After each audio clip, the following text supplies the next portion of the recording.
Hey everyone, Mr. Mom Collectibles. I am back with another video. It's been a little while, I admit. I usually try to upload at least once or twice a week, but haven't really been seeing too many videos from me lately.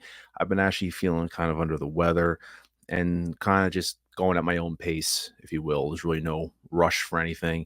I got so many video ideas, so I'm kind of getting back into the flow of things.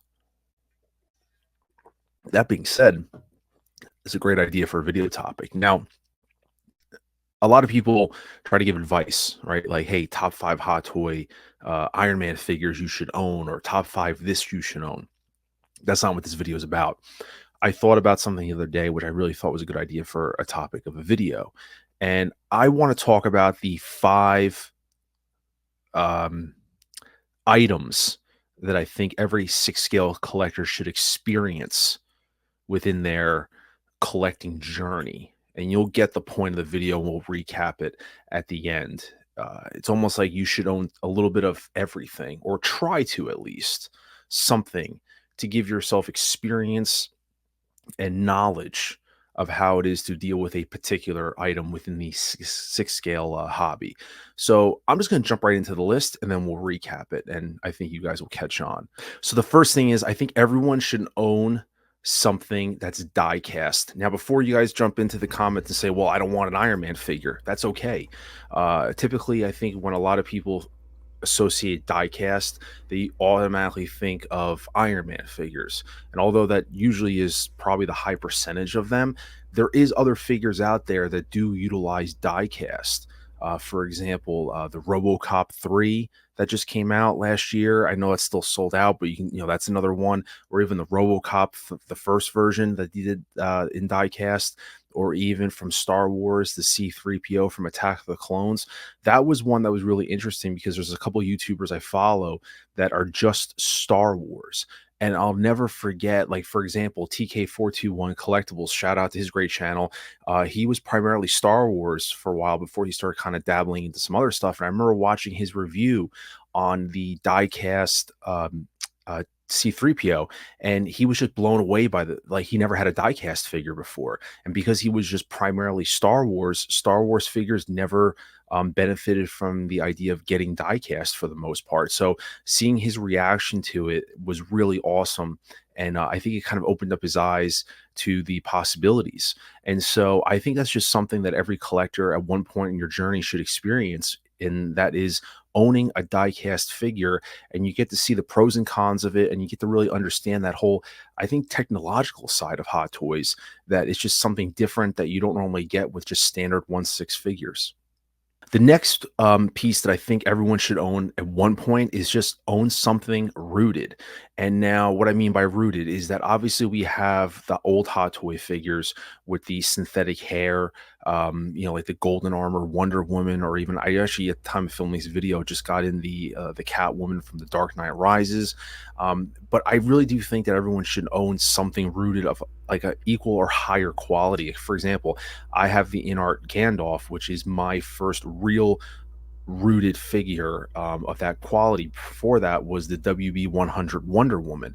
And you just sense the difference in quality when you get something of that level. And rooted is something that a lot of collectors are very intimidated to own because of the maintenance aspect and things. But at the end of the day, you're kind of scared of the unknown.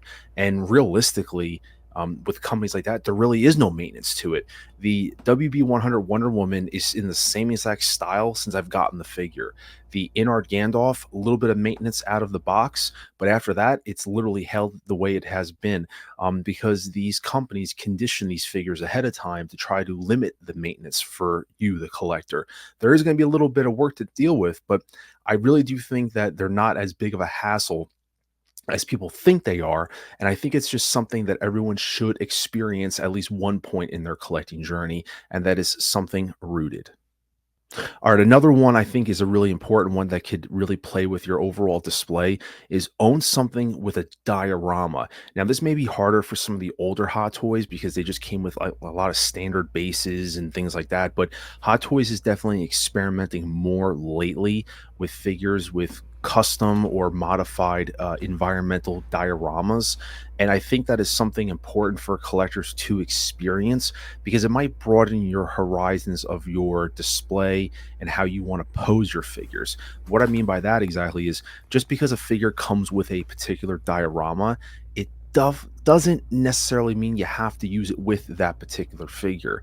Case in point, the Boba Fett 2 pack, that came with a couple different bases. You had two standard bases and then two little separate environmental pieces. I actually have those on display with different figures, one with my Chrome Mando, and so that just gives my ability to display just a whole nother level and opens up my idea and my thought possibilities. And I honestly keep a lot of my environmental displays like in a tub, and I'll mix and match them sometimes. And things that I may not think, like rock bases and things like that, really have a lot of opportunity to go with just a wide variety of figures. And just that little piece of a diorama can just enhance your display. If you're someone that's not used to using any type of stands or anything and you want to try to spice up your collection a little bit, getting a figure with a diorama can really open up the world of possibilities. It also can help your posing ability. If you're someone that is kind of doesn't have the experience in posing a figure and how to work with it in that type of situation, getting an environmental piece is a really great opportunity, and it comes with the figure anyway, so it's added an added bonus. And like I said, with a lot of the newer figures Hot Toys is putting out, they're getting kind of clever with dioramas and stuff, and so it really allows you to mix and match and just don't be so restrictive to that figure has to use that diorama. Just play around with stuff, and they'll opens up your mind of possibilities. And so I think something, like I said, great is owning a figure with a diorama because it might lead to you getting more. All right, so the next one is going to be a tough one for some collectors, but I think it's something that is important, and that is, I think every collector at one point or another should own a vehicle. Now, I know there's a lot of debate about what constitutes a vehicle. If you speak to some collectors, they'll say, "Hey, it's got to be four wheels. That's a vehicle. A bike is a vehicle." I'm going to give a little bit of leniency to this one. I think that as long as it's got two wheels or something of that nature, a larger piece, it's a vehicle. A dewback, I'll even consider that a vehicle. But in honestly, owning a vehicle is a different challenge for a collector financially, space, posing, how you incorporate that into your overall collection. I think it is important and something and that intimidates a lot of collectors. Um, it makes you think outside the box and kind of pivot of how you're going to display it, and it offers another challenge. It should be a fun challenge. But like I said, owning a vehicle for me, I have one, two, three vehicles. Technically, I have the Bat Pod, I have the Bat Cycle from the Batman, and then obviously I have the Mark II DeLorean, which that is like obviously the biggest vehicle. And so that vehicle alone for me had great impact.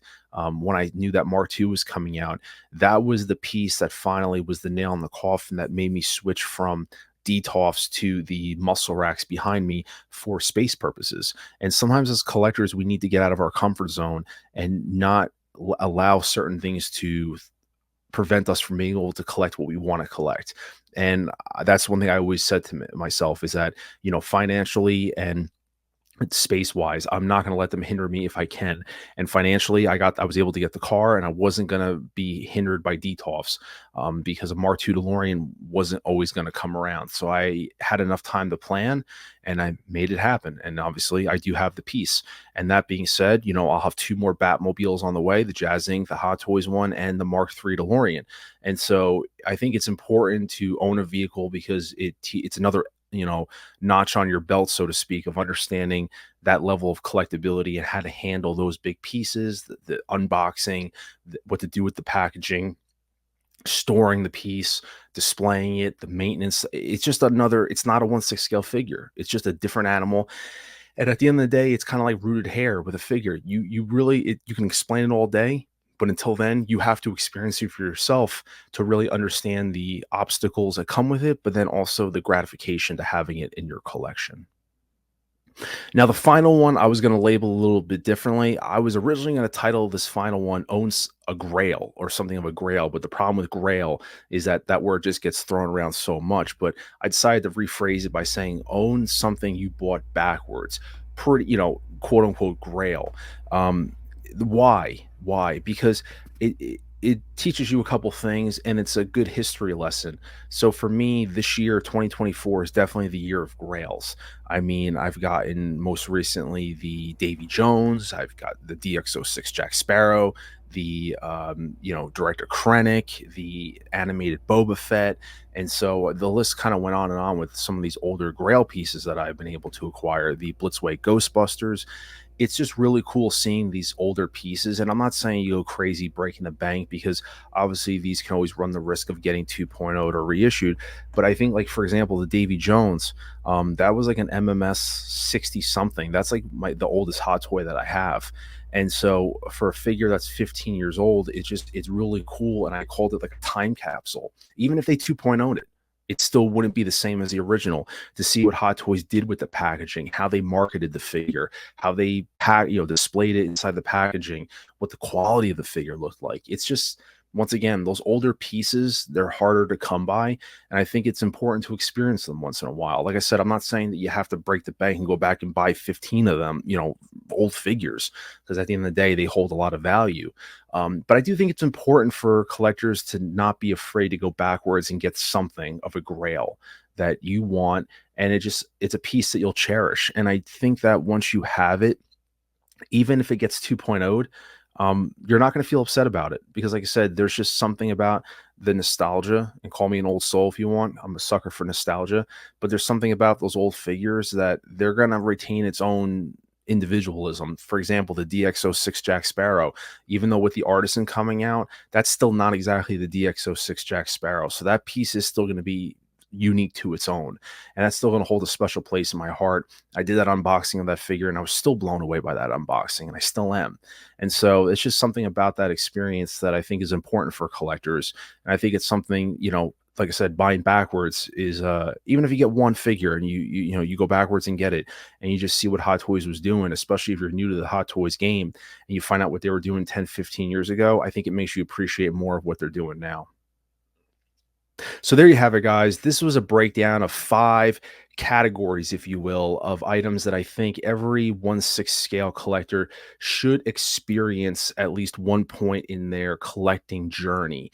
This is a list put together by a couple things. Like I said, just mulling it over from time after time, looking at these items. And like I said, a lot of these were first for me. Getting the In-Art Gandalf, getting the DeLorean, going backwards and getting an old Grail for the first time. So I thought this was a fun list to put together, and I think it's important. Like I said, this isn't honing down any, hey, you need to own these figures, but I do think that it's important for a collector to be well-rounded, educated. It'll teach you a few things, give you some lessons as well, and it just kind of gives you some more experience into stuff instead of just buying everything new that's coming out.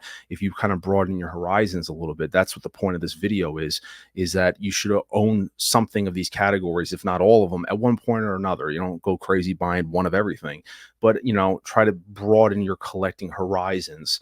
And I think it'll just make you a more knowledgeable, more appreciative, and it'll make your collecting journey much more fun than just pre-ordering new stuff that comes out and then waiting. So I think you'll end up diversifying your collection a little bit, making it unique in some ways.